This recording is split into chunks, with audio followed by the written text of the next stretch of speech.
Bienvenidos nuevamente, mi nombre es Natalia Sapo y en este video hablaré sobre las condiciones medioambientales óptimas para las obras gráficas del archivo literario del autor Alejandro Romualdo.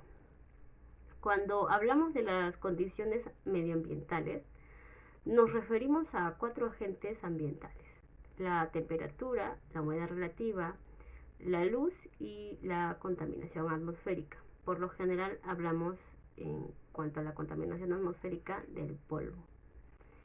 Bien, estos agentes son monitoreados y controlados dentro del proceso de conservación de bienes, como lo son las obras gráficas del archivo literario del autor Alejandro Romualdo, siendo una de las primeras medidas correctiva inicial y pasando a ser parte de la conservación preventiva para la preservación del bien. En un video anterior sobre las obras gráficas del archivo literario del autor Alejandro Romualdo, donde se mencionaba sobre la composición de estas obras gráficas, decíamos que el soporte principal era el papel. En base a ello se deben considerar ciertas condiciones ambientales que sean óptimas para este proceso y permitan una mejor conservación de los bienes como las obras gráficas, ya que podrían verse alterados ciertos procesos de deterioro natural.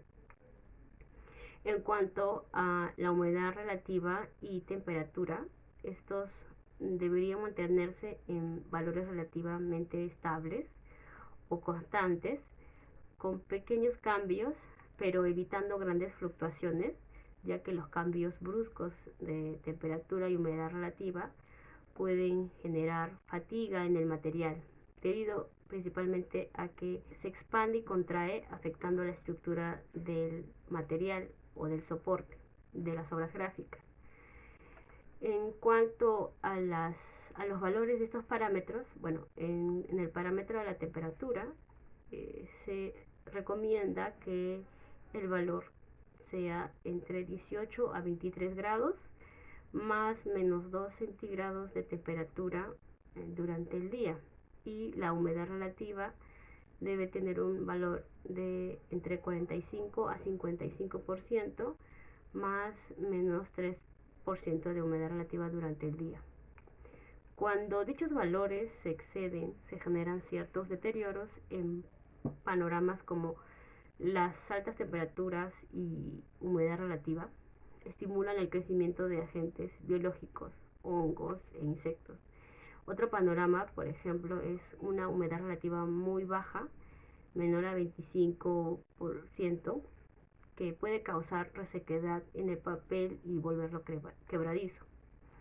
Para mejorar el control de estos parámetros podemos tener en cuenta algunas acciones: instalar equipos como deshumidificadores portátiles e instrumentos de medición en aquellas zonas con mayor o menor humedad relativa y temperatura. Otra acción sería efectuar mediciones de humedad y temperatura, llevando un registro. Con esta información inicial se realizan evaluaciones de las fluctuaciones, con ello plantear acciones de control y tratamiento. Ubicar los bienes culturales con mayor capacidad higroscópica en zonas del área de colecciones donde los valores de humedad relativa y temperatura son los más bajos. Otra acción es utilizar sílica gel para disminuir la humedad relativa dentro de las unidades de conservación de los bienes que sean más sensibles a la humedad. Eso en cuanto a la humedad relativa y la temperatura. Ahora, en cuanto a la contaminación atmosférica y la luz, también se cumplen ciertos valores para permitir una mejor preservación de las obras gráficas. En cuanto al parámetro de la luz, por ejemplo, los valores que se recomiendan es 50 lux hasta los 100 lux como máximo. En cuanto al parámetro de los contaminantes atmosféricos, bueno, para la reducción y control de este agente se recomienda mucho la ventilación del espacio. Cuando dichos valores no se controlan adecuadamente, también tenemos ciertos panoramas donde hay deterioros.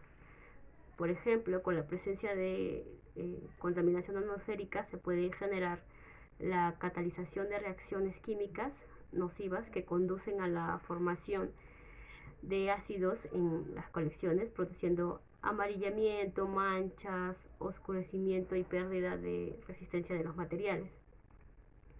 Otro panorama es que, por ejemplo, con una exposición muy prolongada a la luz, que sabemos que contiene rayos ultravioleta y rayos infrarrojos, estos provocan reacciones químicas que alteran la composición del documento, la decoloración de las tintas, que afectan directamente a la celulosa y la debilitan, aceleran el proceso de amarillamiento hasta oscurecerlo, además de que los efectos térmicos pueden producir reacciones físicas y químicas. Y para un mejor control de estos parámetros, se tienen en cuenta las siguientes acciones. Mejorar la ventilación, como ya habíamos mencionado, abriendo puertas y ventanas que no den a espacios exteriores, sino dentro del ambiente donde se almacenan. El uso de cortinas y material de polipropileno oscuro en los vidrios de las ventanas para disminuir el impacto directo de los rayos. Otra acción para reducir la acción directa de la contaminación atmosférica y la luz es el almacenamiento de las obras gráficas en unidades de conservación y muebles ideal para esto.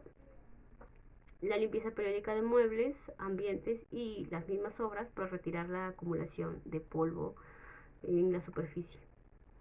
Bien, hasta aquí esta parte del video. Muchas gracias por compartir con nosotros acerca de los trabajos interdisciplinarios que se realizan en Casa de la Literatura Peruana. Gracias.